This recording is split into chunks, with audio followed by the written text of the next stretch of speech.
एक बात और मैं बता दूं, चीज़ें बहुत छोटी नहीं होती हैं। चीज़ें अगर हम बड़े पैमाने पे देखें, एक बार मैं नई दिल्ली में गया, तो नई दिल्ली जब मैं गया तो प्रोफेसर कृष्ण कुमार जी टीकमगढ़ नगर के हैं, और हम लोगों के लिए तो हम लोग उनसे भैया कहते हैं।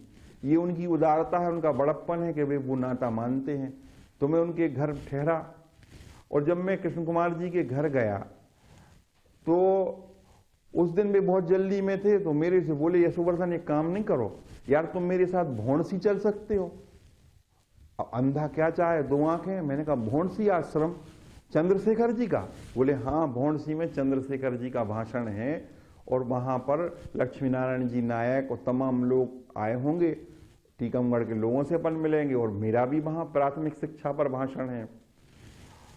सुरेश शर्मा उस समय नवभारत टाइम्स में पत्रकार थे, टीकमगढ़ वाले सुरेश शर्मा नहीं, दिल्ली वाले सुरेश शर्मा, और वो दिल्ली विश्वविद्यालय में पत्रकारिता विभाग में एडहॉक पर पढ़ा भी रहे थे। तो वे कृष्ण कुमार जी को लेने आए थे, तो उनकी गाड़ी से मैं, कृष्ण कुमार भाई साहब और वे, हम तीनों भौंडसी के लिए चले गए।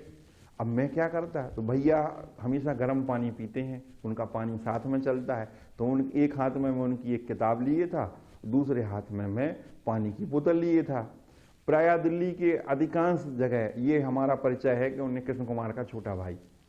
अब कृष्ण कुमार कहाँ महासागर, कहाँ शंकर, और कहाँ मैं मामूली सा कंकर, लेकिन हम एक नाता तो है। और मैं भैया के साथ, कृष्ण कुमार जी के साथ भौंडसी आश्रम पहुंचा।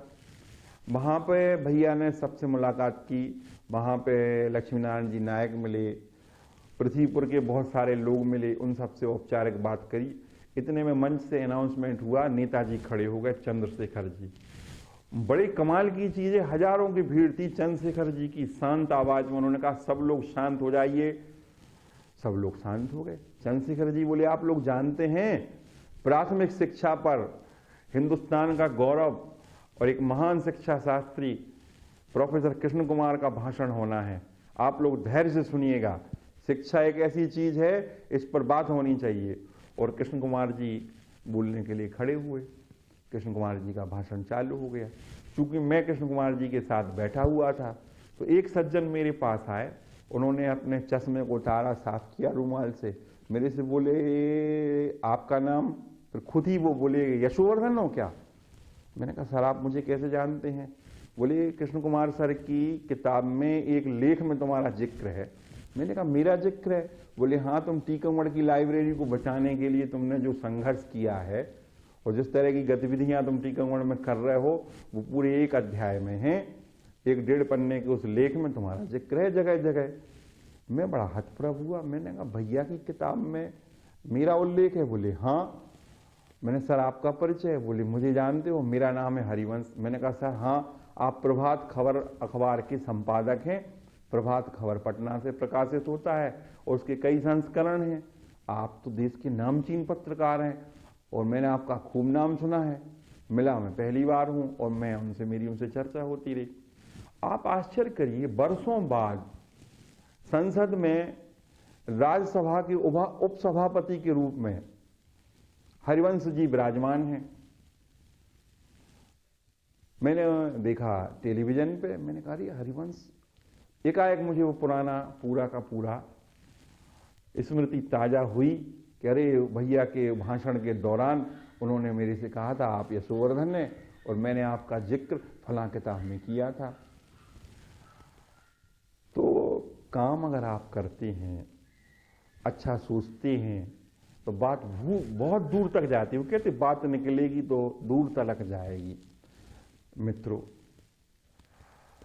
मैं कह पाने की कोशिश कर रहा हूं, शायद मैं अपनी बात समझाने में अगर कामयाब रहा तो कहानी कुल इतनी सी है कि आप अपनी पुरानी स्मृतियों को सहेजिए, पुरानी धरोहर को सहेजिए, आप अपने पुराने स्कूलों को बचाइए, आप इस जो है नजाई दरवाजे को बचाइए। मैं एक बात का और जिक्र करूंगा, नजरबाग प्रांगण है, नजरबाग प्रांगण में एक स्कूल है। उस स्कूल में हमारे सभी स्वतंत्रता संग्राम सेनानियों की शिक्षा हुई है। वह स्कूल राजशाही दौर में महाराज प्रताप सिंह ने स्थापित किया था और उसका संवर्धन संरक्षण महाराज वीर सिंह देव ने किया।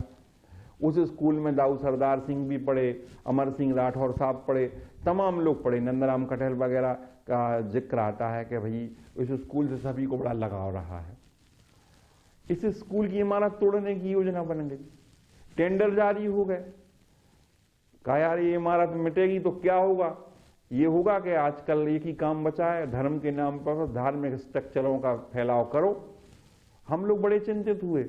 मेरा रायन दादा, शैलेंद्र द्विवेदी, सुधीर जैन दूरदर्शन वाले और आमिर खान, हम सब लोग एक गाड़ी में सवार होके तत्कालीन मंत्री बृजेंद्र सिंह राठौर साहब के घर गए। राठौर साहब कहीं से लौटे थे, हम लोगों को देखते ही वो बोले स्थानीय लोगों से, यार ये लोग बाहर से आए टीकमगढ़ से, अब टीकमगढ़ तो दूसरा जिला बन गया है, अपन निवाड़ी जिले वाले हैं तो अपन कल भी बात कर सकते हैं, जरा हम इन्हें समय दे दें। और बृजेंद्र सिंह जी ने हम लोगों की सारी समस्या को बड़ी गंभीरता से सुना। तो हम लोगों ने बताया कि ये एक ऐतिहासिक इमारत है, महात्मा गांधी तक की जानकारी में इस शैक्षणिक संस्थान की बात रही है और ये मिट जाएगा तो एक इतिहास का चिन्ह मिट जाएगा साहब। इस इमारत को बचना चाहिए, इसे टूटना नहीं चाहिए। और कलेक्टर तो तोड़ने पे आमादा था उस समय, क्योंकि कलेक्टर का मतलब ये डायरेक्ट सिलेक्ट IAS हैं, अब इतिहास गया तेल लेने। भाई टीकमगढ़ में कोई इनकी परवरिश तो हुई नहीं, टीकमगढ़ से उनकी कोई जड़ें होती नहीं, वे तो मसूरी से ट्रेनिंग करके आ गए, उनके पास व्यापक अधिकार होते हैं। PWD वाले कह देते जी सर जीर्ण शीर्ण है सर, ये सर्टिफाइड है, और मालूम चला के वो इमारत टूटने का पूरा इंतजाम हो गया। बृजेंद्र सिंह राठौर साहब आज दुनिया में नहीं है, लेकिन क्या नेता थे वो। उन्होंने सारी बात सुनने के बाद तत्कालीन सागर संभाग के संभागायुक्त कमिश्नर आनंद शर्मा से कहा, इस मामले में टीकमगढ़ के लोगों की बिना सहमति की बिल्डिंग मत तोड़ देना, और जहां तक संभव हो प्रस्ताव बनाओ, राज्य शासन को भेजो, मैं सरकार का हिस्सा हूं, इस इमारत का संरक्षण किया जाएगा। तो साहब वो इमारत नहीं टूटी, लेकिन वो इमारत संरक्षित भी नहीं हुई, उसके लिए कोई बजट नहीं आया। उस इमारत की छत पर 20-25 हजार 30 हजार रुपए खर्च करके अगर सीमेंट कंक्रीट डाल दिया जाए तो वह इमारत अभी 100 साल और चलेगी। राजशाही दौर की बनी हुई है, आजकल के चोर ठेकेदारों की बनाई हुई नहीं है। लेकिन अब उसके संरक्षण के लिए मुहिम चलानी है, और इसका बड़ा श्रेय जाता है आदरणीय राजेंद्र दादा को। 78 वर्षीय राजेंद्र दादा, टीकमगढ़ के हित की कोई भी बात हो, आप उनको रात में सोते हुए जगा लो, दादा तत्काल तैयार होके कपड़े पहन के निकल पड़ते हैं। चाहे वो रेलवे का मामला हो, चाहे वो कॉलेज का मामला हो, चाहे किसी इमारत को बचाने का मामला हो, दादा चुस्ती फुर्ती में तो हम जैसे लोगों को भी पीछे छोड़ देते हैं।